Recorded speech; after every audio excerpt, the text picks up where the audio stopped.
Chapter 3. Defense of Self and Private Property. Self-defense is not just a set of techniques, it is a state of mind, and it begins with the belief that you are worth defending. Rory and Gracie. Self-defense.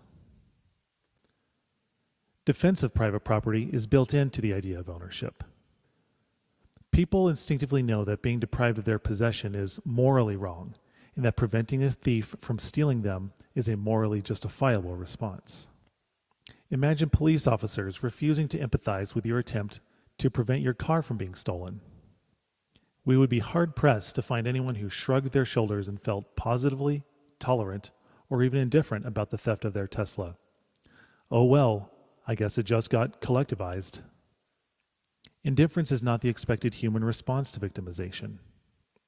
We respond to theft by defending our possessions and expect law enforcement to agree with our perspective when we are unjustly deprived of something. We expect thieves to be held accountable to a moral, social, and legal standard and punished when they violate it. Even Antifa would be upset if someone stole their flag. The establishment of specific rules justifying defense of private property can be seen across societies.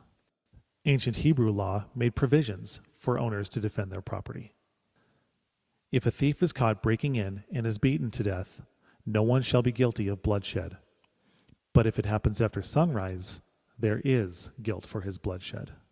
In cases where an individual's property was destroyed due to the negligence of another, repayment for the value of the property was legislated. If a man grazes his livestock in a field or vineyard and allows them to stray so that they graze in someone else's field, he must make restitution from the best of his own field or vineyard. If a fire breaks out and spreads to thorn bushes so that it consumes stacked or standing grain or the whole field, the one who started the fire must make full restitution. Hebrew law identifies the Bailey-Baylor relationship discussed in Chapter 1, making provisions to defend an owner's right to the property value. If a man gives his neighbor money or goods for safekeeping and they are stolen from the neighbor's house, the thief, if caught, must pay back double. If the thief is not found, the owner of the house must appear before the judges to determine whether he has taken the neighbor's property. The defense of oneself and property can sometimes seem harsh and foreign. Tribal jurisprudence records the customs of the Ungani Nagas, a tribe on the northeast frontier of India who lived in villages composed of 2 or more Khels, as their clans are called.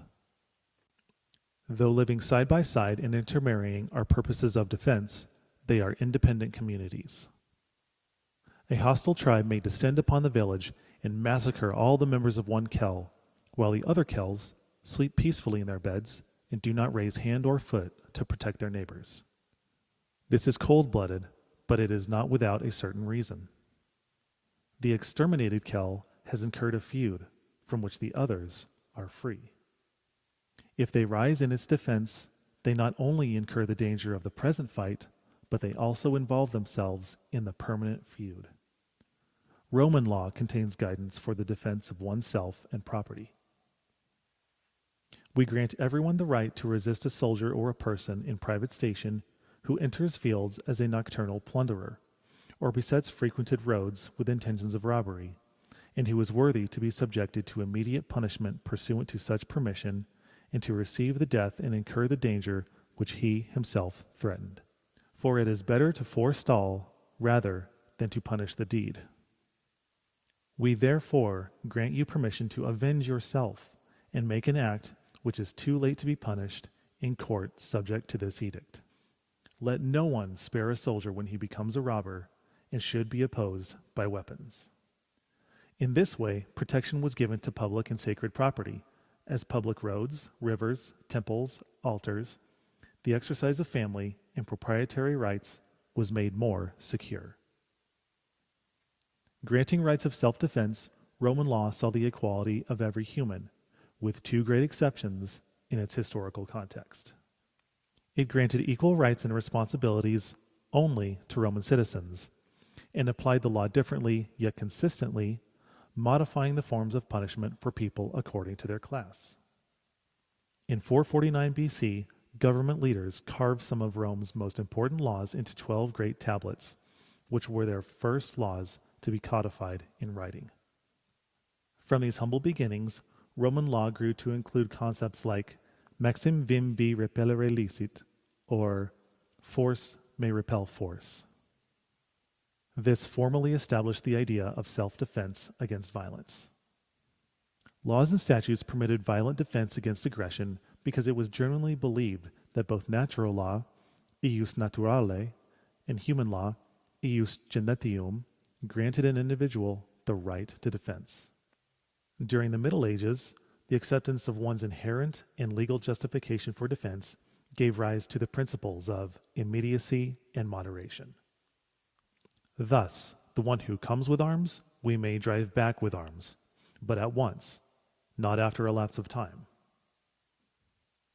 We should know that it is not only permissible to offer resistance in order to avoid being expelled, but that even if someone is expelled, he may expel the other, albeit not with the lapse of time, but at once. Revenge, as the saying goes, is a dish best served cold. But under Roman law, a person couldn't wait a few weeks or months to take action against their offender.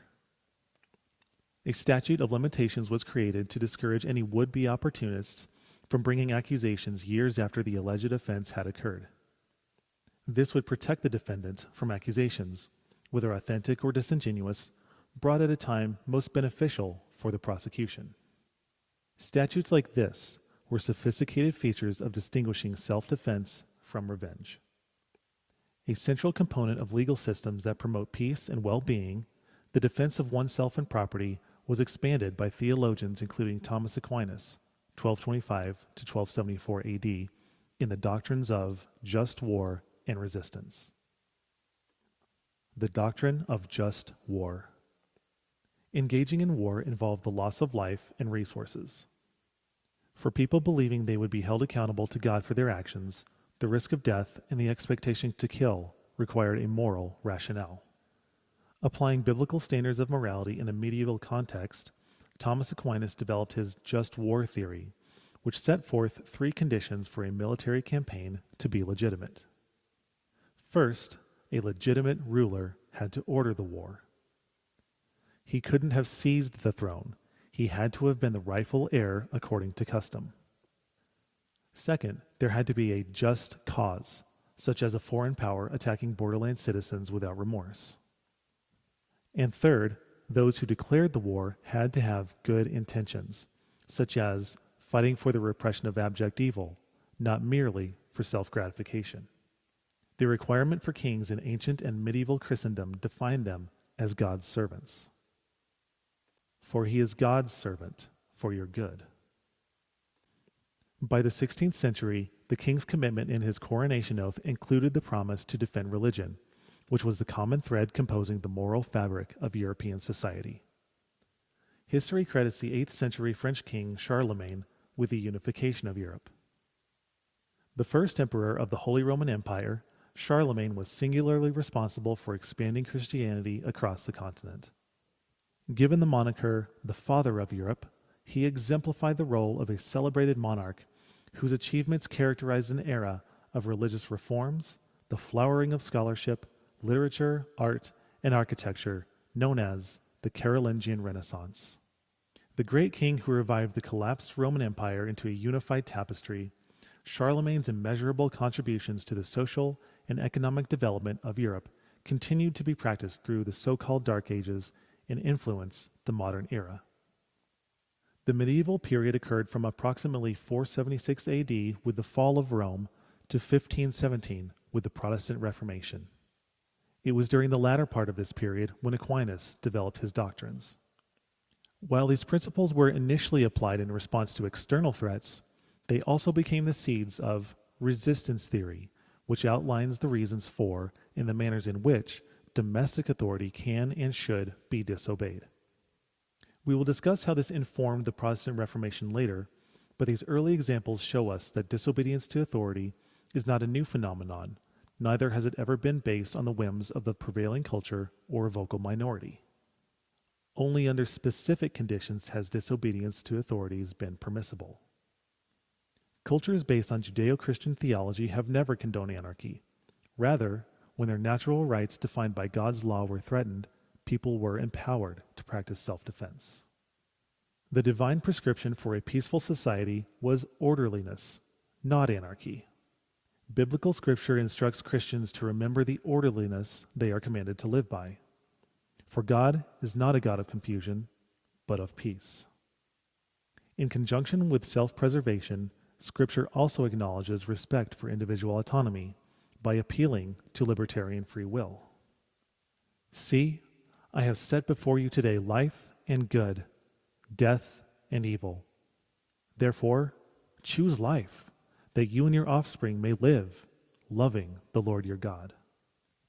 Throughout the Bible, humans are affirmed as moral agents capable of making decisions apart from coercion. All legal systems are based upon the presupposition that people have volition or the capacity to make decisions and can therefore be held accountable for their behavior. Exceptions to this truth include developmentally disabled individuals. While executing one's right to preserve their life may propose violence, self-defense can be a justifiable response when the antagonist is a moral agent willfully violating another's natural rights. As a moral agent who could choose to do otherwise, the offender is culpable for their decisions and therefore accountable for the consequences. So then, each one of us will give an account of ourselves to God. For we must all appear before the judgment seat of Christ, so that each of us may receive what is due to us for the things done while in the body, whether good or bad. But I tell you that everyone will have to give an account on the day of judgment for every empty word they have spoken. If anyone then knows the good they ought to do and doesn't do it, it is sin for them.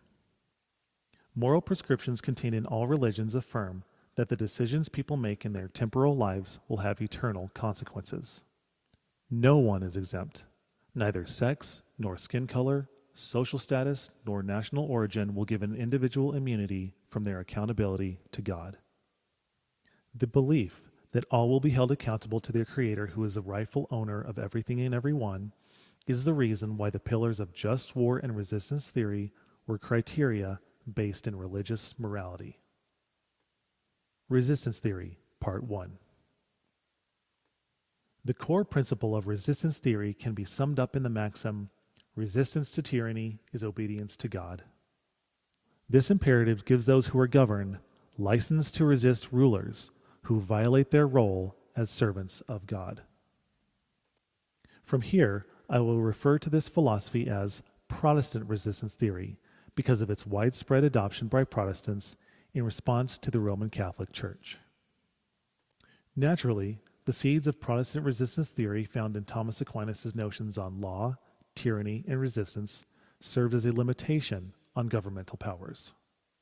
A thoroughly medieval theologian, he conceived of the law functioning by two maxims. The first was quantum as vim coactivim legis, meaning with respect to law enforcement. This idea suggested that the highest achievement of man was the state, and that protection of it was paramount. Despite being a rigid monarchist, he expressed the biblical concept of accountability in his second maxim, saying, quantum ad vim directivam. This meant with respect to the directive, and was the basis for the king's responsibility before God and the people. Affirming his fidelity to covenantal federalism, a term we will discuss in Chapter 5, he believed that honor must be attached to the office of a ruler rather than the person filling the office. He also concluded that the ruler is ordained of God for men's benefit. Aquinas was deeply immersed in the medieval tradition of the sanctity of law and assumed that law was inherent and not dependent upon any human origin.